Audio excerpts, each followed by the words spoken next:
Hi my students, our lesson today about the water of crystallization, page 137 and 138. As I told you before that, we did not use the same arrangements of the lessons as in your book, so I prefer giving you the water of crystallization after finishing the three methods of preparing salts. So logically, you must know how can we prepare crystals, different types of crystals, then explaining what is the water of crystallization and how can I remove it or add it to the crystals. So this lesson, by the way, in your book, before lesson 5.9, preparing soluble salts, but I prefer giving it after lesson 5.9. Okay. What is the water of crystallization? As you know before, that the water of crystallization is the water that gives the crystals their shape and sometimes their colors. If you remember in chapter 3, that the crystals have a specific geometrical shape with specific edges and angles.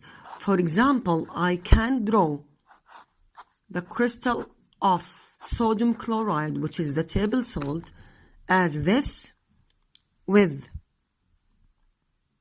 like a cubic shape. I mean, we can say that these are, for example, the Na, and the black color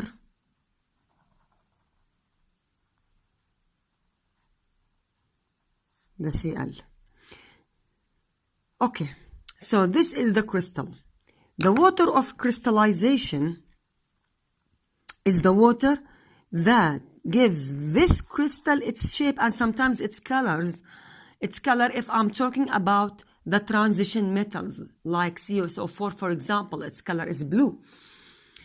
But the color of this crystal is white because we said before that the compounds of all the groups 1 and 2 and 3, I mean the elements in a group 1 and 2 and 3, their compounds are always white, even if they are powder or crystals. So the powder of NaCl, its color is white, and the crystal of NaCl is also white. The color of MgCl2, magnesium chloride, magnesium is in group number 2, is white, and also its crystals also white. So any compound from a group or forming from a group 1, 2, 3, whatever is this compound, its color is white. Even if this compound is in a white, found in a white powder or found as crystals. So generally they are white. Other compounds that are coming from transition elements like copper, like zinc, like iron, they are forming different crystals. For example, the color of CuSO4, copper sulfate crystals, is blue. The color of iron hydroxide, for example, or iron chloride, iron 2 chloride is green. Iron 3 chloride is brown. Type. Is it important to memorize all the colors? Yes, you have to.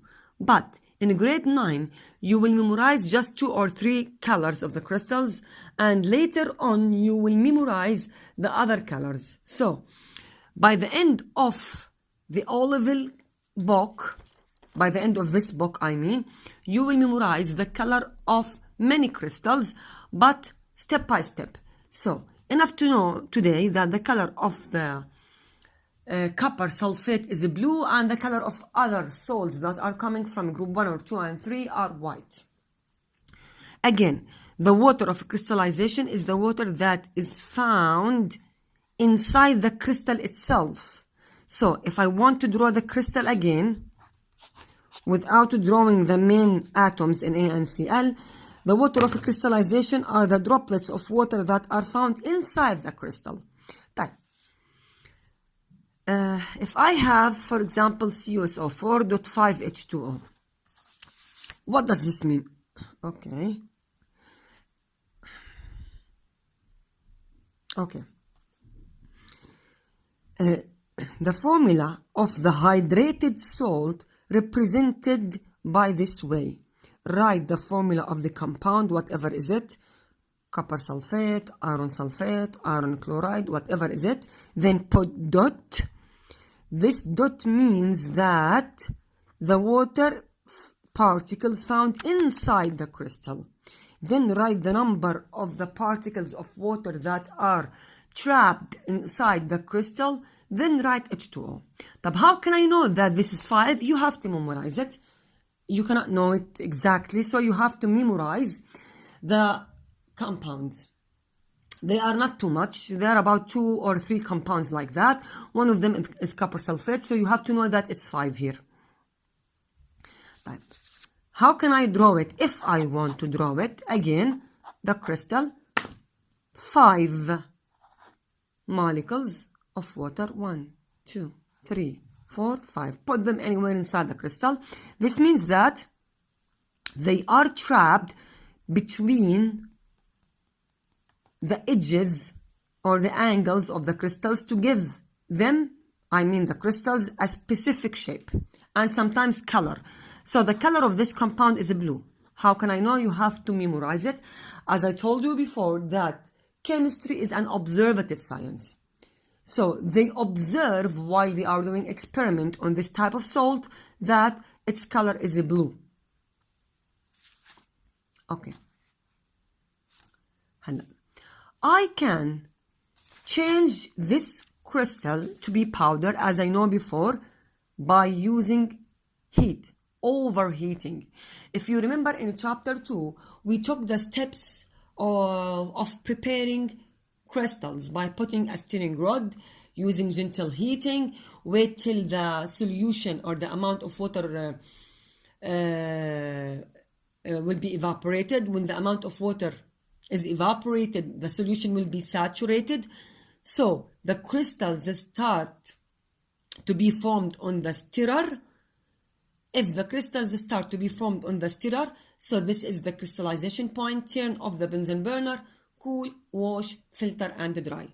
These are the steps of preparing any crystals. If I want to destroy these crystals, what should I do? Simply heat it. So I have here crystals CuSO4 dot 5 H2O. If I heat it, if I apply heat on this crystal, this means that this is an endothermic reaction. So endothermic is a reaction that takes heat or absorbs heat. So when I put heat, be sure that it's an endothermic. Endothermic reaction here means I'm applying or giving an extra heat to this crystal to break it. Now, this excess heat is enough to evaporate the water of crystallization that is found inside the crystals. If the water of crystallization is evaporated, this means that the crystal itself is broken. So how can I write this? CuSO4 plus 5H2O. So don't do anything else. Just replace the dot, cross it, replace it by an addition sign. This means that I split the reaction, split the compound to give me a powder, and even the color is changed. Here the powder is white while the crystals here are blue. So we are changing the copper sulfate from blue crystals to white powder. Also, the name here is different. Here the name is hydrated copper sulfate. What does this mean, hydrated? Hydra or hydrated means water. So when I say hydration, means there is water in this reaction or in this compound. Anhydrous, an means not in Latin. An or on means not. Unhydrated or anhydrous means does not have water, or the water particles are removed. How? Here, removed as gas particles, as a water vapor. So, the water particles will leave the crystals as a form of water vapor, leaving the crystals changing the crystals to be a white powder. That's it. This is everything about the water of crystallization. Also, if I want to replace the reaction, or I mean reverse the reaction, what does this mean, reverse the reaction?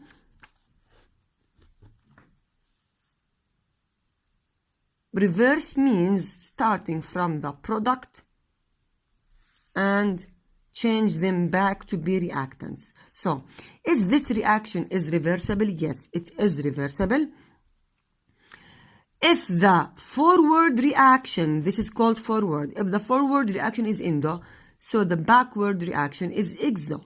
So, if I want to combine CuSO4 plus water, if I want to combine them to do a crystal or to form a crystal of copper sulfate, hydrated copper sulfate, this reaction is an exothermic reaction. Again, why? Because if water is added back to the white anhydrous copper sulfate, if water is added back to the white anhydrous copper 2 sulfate, the powder itself turns blue. Again, and heat is given out. If the heat is given out, so this is an exothermic reaction. That's it. So, as a result, the only thing that you have to know it from this lesson, what is the meaning of hydrated compound? A compound that has a water inside its crystals. Anhydrous, a compound that loses its water. How? By adding heat. The forward reaction is endothermic. The backward reaction is an exothermic reaction. As a result, the color of the compound is changed, here in this case from blue to white. In other cases, we have other colors. You will take them in more details in other lessons. And that's it. This is everything about the water of crystallization.